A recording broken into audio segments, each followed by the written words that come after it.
வணக்கம். இன்னைக்கு நாம ஒரு ரொம்ப சுவாரஸ்யமான அதே சமயம் ஒரு ஆழமான விவாதத்துக்குள்ள போக போறோம். இது வெறும் தகவல் பரிமாற்றம் கிடையாது. உங்களுக்காகவே பிரத்யேகமா வடிவமைக்கப்பட்ட ஒரு அறிவு பயணம்னே சொல்லலாம். கண்டிப்பா. இன்னைக்கு நாம அலசப் போற தலைப்பு ரொம்பவே பிரமிப்பான ஒண்ணு. ஆமா, இன்னைக்கு நம்ம கிட்ட இருக்கிற மூலக்கட்டுரை the rending of the veil theology, history and archaeology. அதாவது எருசலேம் தேவாலயத்தோட அந்த பிரம்மாண்டமான திரைச்சீலை பத்தின ஒரு ஆராய்ச்சி.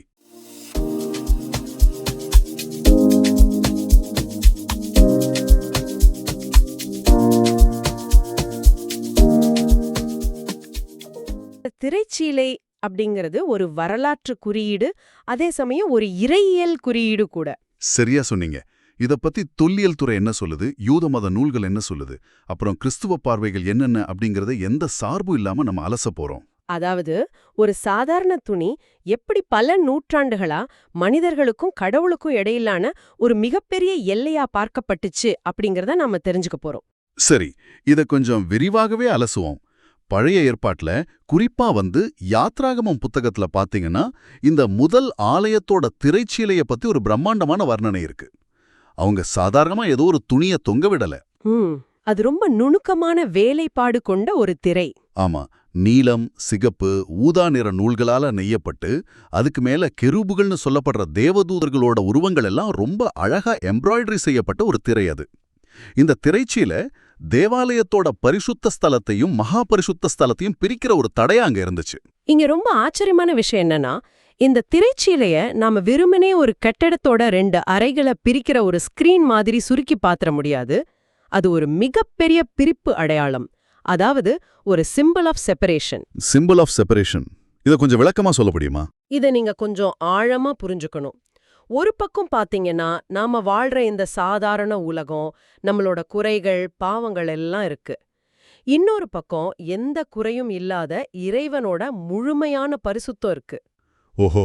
இந்த ரெண்டுக்கும் இடையிலான ஒரு எல்லையா இறைவனோட அந்த அதீத பரிசுத்தத்தை சாதாரண மனிதர்கள் நெருங்க முடியாதபடி பாதுகாக்கிற ஒரு அரணாதான் இந்த திரைச்சீலை செயல்பட்டுச்சு. அப்போ அது வெறும் துணி கிடையாது. கண்டிப்பா இல்ல. அது ஒரு ஆழமான ஆன்மீக குறியீடு. நீங்க சொல்றத வச்சு பார்க்கும்போது இத சுலபமா புரிஞ்சுக்கணும்னா, ஒரு விஐபியை பார்க்கறதுக்கு பல அடுக்கு பாதுகாப்பை தாண்டி வருஷத்துல ஒரு நாள் மட்டும்தான் பர்மிஷன் கிடைக்கும் அப்படிங்கிற மாதிரி கற்பனை பண்ணிக்கலாம். கிட்டத்தட்ட அதேதான். ஆனா இதை விட பல மடங்கு பயபக்தியான ஒரு செட்டப் இது. சரி, இந்த ஆன்மீக முக்கியத்துவம் ஒரு பக்கம் இருக்கட்டும். நிஜத்துல இந்த ஆலயம் எப்படி இருந்துச்சு? குறிப்பா அந்த 2ஆம் ஆலயம் கிமு 516ல இஸ்ரவேலர்கள் தங்களோட பாபிலோனிய சிறைவாசத்தை முடிச்சுக்கிட்டு திரும்பி வந்த பிறகு இந்த ஆலயம் கட்டப்பட்டது நமக்கு தெரியும். ஆமா. அப்புறம் காலப்போக்ல ஏரோது மன்னன், அதாவது ஹெரட் த கிரேட்டால இந்த ஆலயம் பல மடங்கு பிரம்மாண்டமா விரிவுபடுத்தப்பட்டுச்சு. ஒரு மலை மேல இவ்ளோ பெரிய கட்டடத்தை அவர் கட்டினது ஒரு வரலாற்று சாதனைனே சொல்லலாம். ஆனா இவ்ளோ பிரம்மாண்டமா கட்டப்பட்ட இந்த தேவாலயம் கிபி 70ல தீத்து தலைமையில வந்த ரோம படையெடுப்பின் போது முற்றிலுமா அழிக்கப்பட்டுச்சு. தீ வச்சு கொளுத்திட்டாங்க. உண்மைதான். அது ஒரு மிகப்பெரிய பேரழிவு. இப்போ எனக்கு இருக்கிற மிகப்பெரிய சந்தேகம் என்னன்னா, இவ்ளோ பெரிய ஆலயம், இவ்ளோ முக்கியமான ஒரு திரைச்சீலை இருந்துச்சுன்னு சொல்றோமே, இத தொல்லியல் துறை மூலமா நிரூபிக்க முடியுமா? ஏதாவது ஆதாரங்கள் இன்னைக்கு நமக்கு கிடைச்சிருக்கா? தொல்லியல் ரீதியா பேசும்போது நாம ஒரு யதார்த்தத்தை புரிஞ்சுக்கணும். இந்த திரைச்சீலை அப்படிங்கிறது அடிப்படையில ஒரு துணி. ஆமா, துணிதான். சுமார் 2000 வருஷம் பழமையான ஒரு துணி. அதுவும் ரோமானியர்களோட அந்த கொடூரமான தாக்குதல், பெரும் தீ விபத்து, இதெல்லாம் தாண்டி அந்த துணி அழியாம இன்னைக்கு வரைக்கும் பாதுகாக்கப்பட்டிருக்க வாய்ப்பே இல்ல. அதனால அந்த திரைச்சீலையோட ஒரு சிறு துண்டு கூட நமக்கு நேரடி தொல்லியல் சான்றா கிடைக்கல. அதுவும் சரிதான். துணி எப்படி அவ்வளவு வருஷம் இருக்கும்? ஆனா அதுக்காக இந்த ஆலயமே கிடையாது, இது ஒரு கட்டுக்கதைன்னு நம்ம ஒதுக்கிட முடியாது. ஏன்னா அந்த பிரம்மாண்டமான ஆலயத்தோட அடித்தளம், அந்த மேடை அமைஞ்சிருந்ததற்கான உறுதியான சான்றுகள் இன்னிக்கும் எருசலேம்ல இருக்கிற மேற்கு சுவர் மூலமா நமக்கு கிடைக்குது. அந்த வெஸ்டர்ன் வால். ஆமா. அதை தாண்டி இன்னொரு முக்கியமான வரலாற்று ஆதாரம் இருக்கு. நீங்க அந்த தீத்துவன் வளைவு பத்தி தானே சொல்ல வரீங்க? சரியா சொன்னீங்க. கிபி 70ல எருசலேம் தேவாலயத்தை அழிச்ச அதே ரோமானிய தளபதி தீத்து தன்னோட வெற்றியை கொண்டாடுறதுக்காக ரோம் நகரத்துல ஒரு பெரிய நினைவு சின்னத்தை கட்டினாரு. அதுதான் ஆர்க் ஆஃப் டைட்டஸ். இன்னைக்கும் ரோம்ல அதை பார்க்க முடியும்ல? கண்டிப்பா. அந்த வளைவுல இருக்கிற சிற்பங்கள்ல ரோம வீரர்கள் எருசலேம் தேவாலயத்திலிருந்து கொள்ளையடிச்ச மெனோரா மாதிரியான அந்த 7 கிளைகள் கொண்ட விளக்குத்தண்டு, அப்புறம் மற்ற புனிதப் பொருட்களை சுமந்துகிட்டு போற காட்சி மிக தெளிவா செதுக்கப்பட்டிருக்கு. ஆக அந்த தேவாலயம் இருந்ததும் அதுக்குள்ள இவ்வளவு விலை உயர்ந்த புனிதப் பொருட்கள் இருந்ததும் வரலாற்று ரீதியா மறுக்க முடியாத உண்மைகள். அந்த சிற்பங்களை பார்க்கும்போது வரலாறே நம்ம கண் முன்னாடி வந்து நிக்குது. அதேதான், இது தொல்லியல் ரீதியான ஆதாரங்கள். ஆனா தொல்லியல் மட்டும் இல்லாம பண்டைய எழுத்துப்பூர்வமான ஆவணங்களும் நமக்கு நிறைய விஷயங்களை சொல்லுது. குறிப்பா கும்ரான் சுருள்கள் பத்தி நாம இங்க பேசியே ஆகணும். அந்த டெட் சீ ஸ்க்ரோல்ஸ் தொல்லியல் துறையில 20ஆம் நூற்றாண்டுல நமக்கு கிடைச்ச மிக முக்கியமான பொக்கிஷம் அது. ஆமா, பாலைவன குகைகள்ல இருந்து கிடைச்ச இந்த சுருள்களை நீங்க ஆய்வு செஞ்சு பாத்தீங்கன்னா, அந்த காலகட்டத்துல வாழ்ந்த மக்கள் பரிசுத்தம் அப்புறம் அபரிசுத்தம் இதுக்கிடையான விதிமுறைகளை எவ்வளவு கடுமையா பின்பற்றினாங்க அப்படிங்கறத நம்ம தெரிஞ்சுக்கலாம். அதாவது இறைவனோட உறைவிடம் அப்படிங்கிறது எவ்வளவு அதீத புனிதத்தன்மை வாய்ந்ததுன்னு அவங்க நம்பினாங்க. ஆமா, அங்க சாதாரண விஷயங்கள் கூட எவ்வளவு நுணுக்கமா கையாளப்பட்டுச்சுன்னு இந்த சுருள்கள் நமக்கு உணர்த்துது. அந்த புனிதத்தன்மையை பாதுகாக்கிற ஒரு மிக முக்கிய அங்கமா, ஒரு தடுப்பு சுவராதான் இந்த திரைச்சீலை இருந்துச்சு. இங்கதான் விஷயம் ரொம்ப சுவாரஸ்யமாகுது. தொல்லியல் சான்றுகளை தாண்டி பண்டைய யூத மத பதிவுகளான மிஷ்னா அப்புறம் தால்முத் இந்த திரைச்சீலைய பத்தி என்ன சொல்லுதுன்னு எடுத்து பார்த்தோம்னா நிஜமாவே நமக்கு பிரமிப்பா இருக்கு. அதுல நிறைய ஆச்சரியமான தகவல்கள் இருக்கு. மிஷ்னாங்ல இருக்கிற ஒரு பதிவுல ஒரு முக்கியமான தகவல் இருக்கு. 2ஆம் ஆலயத்துல பரிசுத்த ஸ்தலத்தையும் மகா பரிசுத்த ஸ்தலத்தையும் பிரிக்க ஒரே ஒரு திரை மட்டும் இருக்கலையாம். ஒரு முழம் இடைவெளியில 2 திரைகள் அங்க தொங்க விடப்பட்டிருந்துச்சுன்னு அது குறிப்பிடுது. 2 திரைகள், நினைச்சு பாருங்க. அது மட்டுமா, தால்முத் இன்னொரு படி மேல போய் அந்த திரைச்சீல ஒரு கையளவு தடிமன் கொண்டதுன்னு சொல்லுது. நீங்க கொஞ்சம் கற்பனை செஞ்சு பாருங்க, ஒரு கை தடிமன் உள்ள ஒரு துணி அது எவ்வளவு கனமா இருக்கும்? அது ஒரு மிகப்பெரிய எடை கொண்டதா இருந்திருக்கும். அந்த பிரம்மாண்டமான திரையை சுத்தம் செய்யறதுக்கு, தண்ணியில முக்கி எடுக்கிறதுக்கு சுமார் 300 ஆசாரியர்கள் தேவைப்பட்டாங்கன்னு தால்முத் குறிப்பிடுது. 300 பேர் சேர்ந்து ஒரு திரைச்சீலி தூக்குறாங்கன்னா அது எந்த அளவுக்கு பிரம்மாண்டமா இருந்திருக்கணும். அது நிஜமாவே பிரம்மாண்டம் தான். ஆனா 300 பேர் அப்படிங்கறத நம்ம அப்படியே எழுத்துப்பூர்வமா எடுத்துக்கணுமா அப்படிங்கறதுல பல வரலாற்று அறிஞர்களுக்கு மாற்று கருத்து இருக்கு. பண்டைய காலத்துல ஒரு விஷயத்தோட முக்கியத்துவத்தை வலியுறுத்த இது போல எண்களை பெரிதுபடுத்தி சொல்ற வழக்கம் இருந்துச்சு. புரிஞ்சுக்க முடியுது. ஆனா அந்த மிகைப்படுத்தல் கூட நமக்கு எதை உணர்த்துதுன்னா, அந்த திரைச்சீலியோட பௌதிக அளவை விட மக்கள் மனசுல அது ஏற்படுத்தி இருந்த ஆன்மீக பிரம்மாண்டத்தையும் அந்த மரியாதையை தான் அது நமக்கு காட்டுது. இதை இன்னும் தெளிவா புரிஞ்சுக்க நாம முதல் நூற்றாண்டு வரலாற்று ஆசிரியர் ஃப்ளேவியஸ் ஜோசப்பஸ் எழுதின குறிப்புகளையும் பார்க்கணும். ஜோசப்பஸ் அந்த காலத்துல வாழ்ந்த ஒரு நேரடி சாட்சியாச்சே. அவர் இத பத்தி என்ன சொல்றார்? ஜோசப்பஸ் தன்னோட ஜூவிஷ் வார் அப்படிங்கிற நூல்ல இந்த திரைச்சேலிய பத்தி ரொம்ப தெளிவா பதிவு செஞ்சிருக்காரு. அவர் சொல்றபடி பார்த்தா இந்த திரைச்சேலை மிகவும் விலையுயர்ந்த பாபிலோனியன் நூலால் நெய்யப்பட்டது. பாபிலோனியன் நூல்? ஆமா, சாதாரண டிசைன் கிடையாது அது. அந்த திரைக்கு மேல பல வானவியல் சின்னங்கள், அதாவது நட்சத்திரங்கள், வான மண்டலங்கள் மாதிரியான உருவங்கள் எம்ப்ராய்டரி செய்யப்பட்டிருந்துச்சு. அதாவது அந்த திரைச்சீலையே ஒட்டுமொத்த பிரபஞ்சத்தோட ஒரு அடையாளமா பார்க்கப்பட்டுச்சு. கேட்கவே ரொம்ப வியப்பா இருக்கு. எல்லாவற்றிற்கும் மேலா அவர் அதோட உயரத்தை சுமார் 60 அடின்னு குறிப்பிடுறார். 60 அடியா? அதாவது தோராயமா ஒரு 6 மாடி கட்டடத்தோட உயரம். நினைச்சு பார்க்கவே பிரமிப்பா இருக்கு. 60 அடி உயரத்துல பிரபஞ்சத்தோட சின்னங்கள் பொறிக்கப்பட்ட ஒரு கையளவு தடிமனுள்ள ஒரு பிரம்மாண்டமான திரைச்சீலை.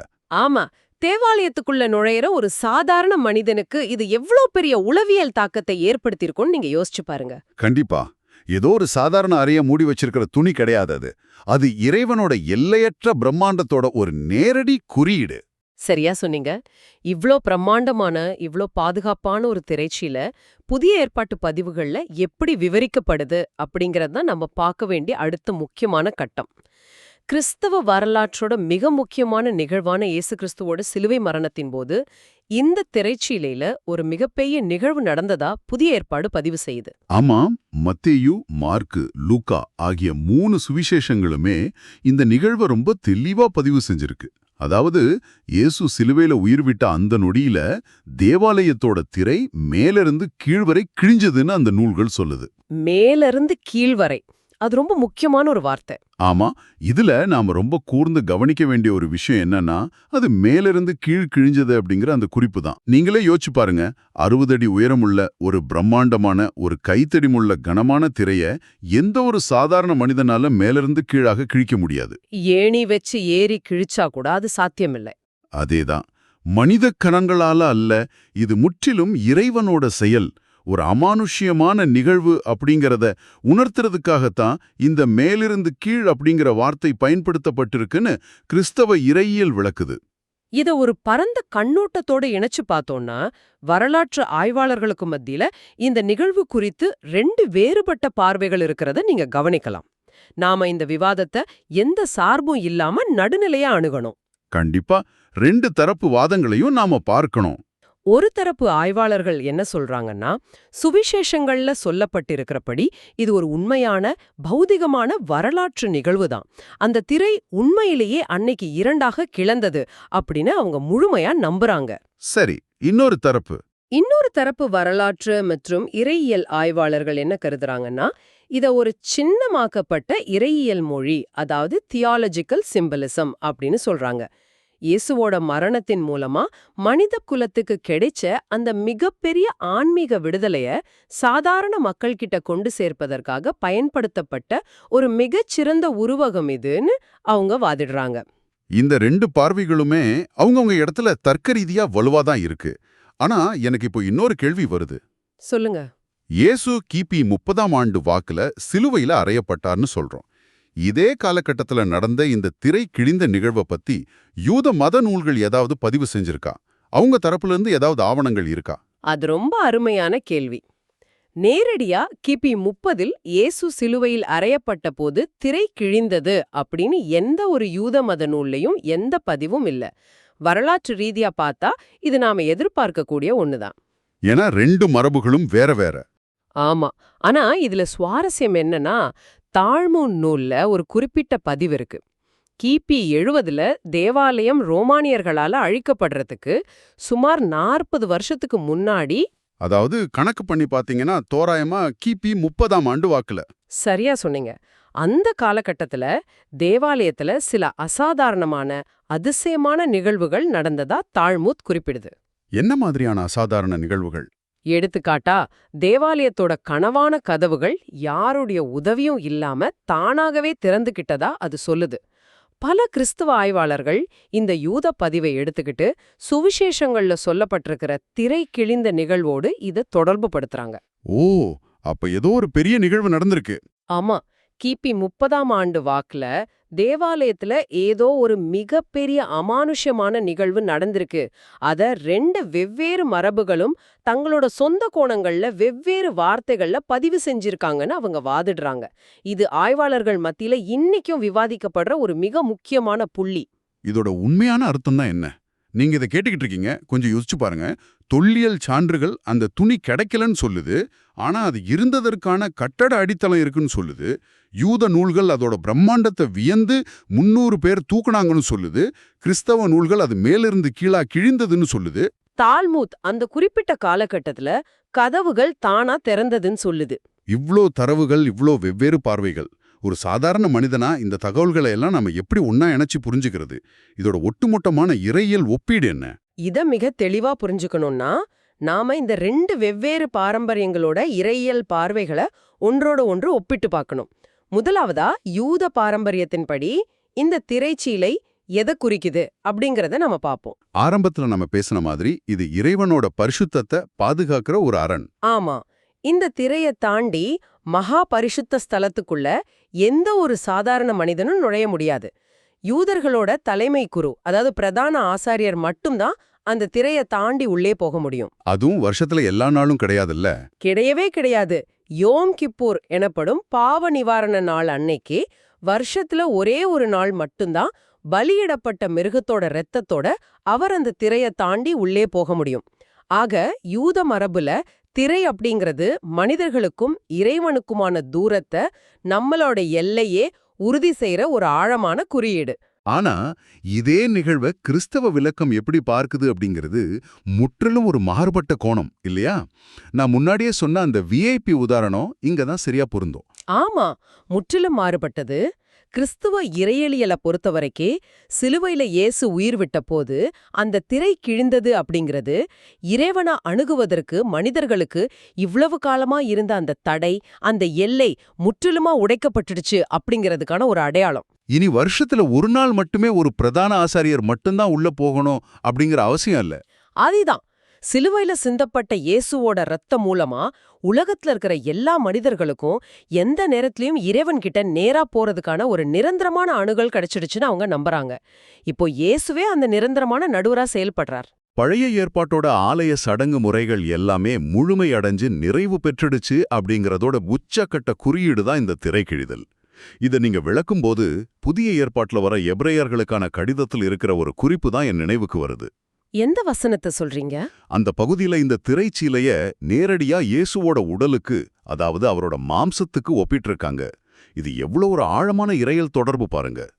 திரை என்பது அவரோட மாம்சம் அப்படின்னு அந்த வசனம் சொல்லுது. ரொம்ப அற்புதமான ஒரு ஒப்பீடாது. ஆக சிலுவையில இயேசுவோட உடல் எப்படி கிழிக்கப்பட்டதோ, காயப்படுத்தப்பட்டதோ, அதே போலதான் அந்த தேவாலயத்தோட திரையும் கிழிக்கப்பட்டது. இந்த செயலின் மூலமா இத்தனை நூற்றாண்டுகளா இறைவனோட அதீத பரிசுத்தத்துக்கும் மனிதர்களோட பாவங்களுக்கும் இடையில இருந்த அந்த மிகப்பெரிய பௌதீக தடுப்பு முற்றிலுமா நீக்கப்படுது. இனிமேல் இறைவனை நேரில் சந்திக்க எந்த ஒரு பௌதீகமான திரையும் தேவையில்லை. ஆமா, ஒரு குறிப்பிட்ட இடத்துக்குள்ளதான் போகணும்னு அவசியம் இல்ல, அல்லது ஒரு குறிப்பிட்ட மனிதரோட இடைத்தரகும் தேவையில்லை அப்படிங்கிற மிகப்பெரிய சுதந்திரத்தை இந்த இறையியல் நமக்கு உணர்த்துது. இது மனித குலத்தோட ஆன்மீக வரலாற்றுல ஒரு மிகப்பெரிய பாய்ச்சல்னு தான் நான் சொல்லுவேன். நிச்சயமா. மனித குலத்துக்கும் அவங்க நம்புற இறைவனுக்கும் இடையிலான உறவோட பரிணாம வளர்ச்சிய இந்த ஒரே ஒரு திரைச்சீலை எவ்வளவு அழகா தன்னுள் அடக்கி வச்சிருக்கு அப்படிங்கறத பார்க்கும்போது நிஜமாவே ஆச்சரியமா இருக்கு. ஆமா, வெறுமனே ஒரு துணி எப்படி இத்தனை நூற்றாண்டுகளா இவ்ளோ பெரிய விவாதங்களை, நம்பிக்கைகளை தன்மேல் சுமந்து நிக்குது அப்படிங்கிறது தான் வரலாறோட சுவாரஸ்யமே. சரி, நாம இப்ப இந்த ஆழமான விவாதத்தோட இறுதி பகுதிக்கு வந்துட்டோம். நிறைய விஷயங்களை இன்னைக்கு நாம அலசி இருக்கோம். ஒரு முறை நாம இன்னைக்கு பேசுனது சுருக்கமா பார்த்துடலாம். சுமார் 60 அடி உயரமும் ஒரு கைத்தடிமனும் கொண்ட பிரபஞ்சத்தோட சின்னங்கள் எம்ப்ராய்டரி செய்யப்பட்ட ஒரு பிரம்மாண்டமான பாபிலோனிய திரைச்சீலை. தொல்லியல் ரீதியா அது ஒரு துணியா நம்ம கைகள்ல இன்னைக்கு கிடைக்காம போயிருக்கலாம். ஆனா வரலாற்று ரீதியா அந்த தேவாலயம் இருந்ததற்கான சான்றுகளும் யூத மத நூல்கள்லயும் சரி, கிறிஸ்தவ இறையல்லையும் சரி, அந்த திரைச்சீலை எவ்வளவு பெரிய தாக்கத்தை ஏற்படுத்தியிருக்கு அப்படிங்கிறதையும் நாம இன்னைக்கு ரொம்ப விரிவா பார்த்தோம். மிஷ்னாவும் தால்மூதும் வரலாற்று ஆசிரியர் ஜோசபஸும் அதோட பிரம்மாண்டத்தை எப்படி வியந்து பதிவு செஞ்சிருக்காங்கன்னு பார்த்தோம். அதே சமயம் சுவிசேஷங்கள் அது மேலிருந்து கீழா கிழிந்ததை பதிவு செஞ்சிருக்கிறதையும் அதோட இறையல் அர்த்தத்தையும் அலசினோம். இது வெறுமனே ஒரு பழைய கட்டடத்தை பத்தியோ அல்லது கிழிந்து போன ஒரு பழைய துணியை பத்தியோ படிக்கிற வரலாறு கிடையாது. மாறாக பல நூற்றாண்டுகளா மனிதர்களுக்கும் கடவுளுக்கும் இடையிலான அந்த உறவு எப்படி பரிணாம வளர்ச்சி அடைஞ்சிருக்கு அப்படிங்கிறதையும் நாம பார்த்தோம். அந்த தொடர்பை சாதாரண மனிதர்கள் எப்படி புரிஞ்சுக்கிட்டாங்க அப்படிங்கிறத அறிஞ்சிக்க இந்த தேவாலயத்தோட திரைச்சீலை நமக்கு மிக முக்கியமான ஒரு திறவுகோலா செயல்படுது அப்படிங்கறத நீங்க இப்ப முழுமையா உணர்ந்திருப்பீங்க. நீங்க சொன்னது போல இது மனிதனுக்கும் இறைவனுக்குமான உறவோட பரிணாமம்தான்.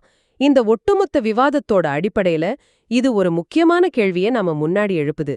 இத கேட்டுக்கிட்டு இருக்கிற நீங்க இத கொஞ்சம் ஆழமா சிந்திக்கணும். என்ன கேள்வி இது? அந்த பிரமாண்டமான பௌதீக திரைச்சீலை காணாமல் போய் அந்த எல்லையே உடைக்கப்பட்டு மனிதர்களுக்கு இறைவனை நேரடியாக அணுகும் ஆன்மீக சுதந்திரம் கிடைச்சிடுச்சுன்னு வச்சுக்குவோம். கிபி 70ல பௌதீகமான அந்த தேவாலயமும் தீக்கிரையாகி முற்றிலுமா அழிக்கப்பட்டுடுச்சு. ஆமா, அது ஒரு பெரிய முடிவு இல்ல. அந்த பிரம்மாண்டமான திரையும் இல்லேன்னு ஆன பிறகு இந்த 2 மாபெரும் பழமையான மரபுகளும், அதாவது யூத மற்றும் கிறிஸ்தவ மரபுகள், புனிதமான இடம் அல்லது சேக்ரெட் ஸ்பேஸ் அப்படிங்கறத தங்களுக்குள்ள எப்படி மறுவரையறை செஞ்சுக்கிட்டாங்க? ஓ, ரொம்ப ஆழமான கேள்வி. ஒரு குறிப்பிட்ட கட்டடத்துக்குள்ள ஒரு திரைக்கு பின்னாடி இருந்த இறைவனை தங்களோட இதயத்துக்குள்ளயும் தங்களோட அன்றாட வாழ்க்கை முறையிலையும் அவங்க எப்படி கொண்டு வந்தாங்க? இதை நீங்க யோசிச்சு பார்க்கணும். இது நிஜமாவே உங்களை ஆழமா சிந்திக்க வைக்கிற ஒரு அருமையான கேள்வி. நம்ம முன்னாடி இருந்த பௌதீக எல்லைகள் உடைக்கப்படும் போது புனிதத்தோட அர்த்தம் எப்படி மாறுது அப்படிங்கிறது ஒரு முடிவில்லாத தேடல் தான். இந்த கேள்வியை உங்களுடைய சொந்த சிந்தனைக்கும் உங்களோட தனிப்பட்ட தேடலுக்கும் விட்டுட்டு இன்றைய இந்த ஆழமான அலசலை நாம் இங்கே நிறைவு செய்றோம். தொடர்ந்து தேடுங்க, தொடர்ந்து கற்றுக்கொள்ளுங்க. அடுத்த ஒரு சுவாரஸ்யமான தலைப்போட உங்களை சந்திக்கிறோம்.